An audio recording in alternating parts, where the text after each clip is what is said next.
அப்போ 3 வீடு ஆச்சுங்களா. அடுத்தபடியா சனி பகவான் எங்க உட்கார்ந்து இருக்காரோ அந்த வீட்டை சேர்த்துக்கோங்க. 4 வீடாச்சா. அடுத்தபடியா அவரோட பாதைகள் ஒரு 3, 4 + 3 7 வீட்டை அவர் ஆக்குபை பண்றார்.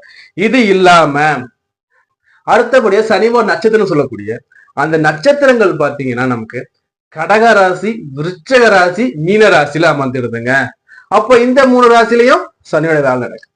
அப்போ இந்த ராசி சக்கரத்துல, ராசி மண்டலத்துல ஆல்மோஸ்ட் சனி அங்க பிரவேசம் பண்ணிடுறாருங்க. நம்ம சொல்லுவோம், நான் தெரியாம தானே பண்றேன், கடவுள் எல்லாத்தையும் பாத்துக்கிட்டா இருக்காருன்னா, ஆமாங்க, கண்டிப்பா சனி உங்களை பாத்துக்கிட்டு தாங்க இருக்காரு. சோ அப்ப நம்ம என்ன பண்ணணும்னா, பாவத்தை குறைச்சிக்கிட்டு இந்த பிறவில அதிகமா புண்ணியத்தை செய்வோங்க.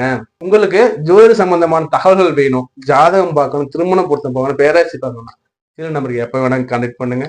நன்றி, வணக்கம்.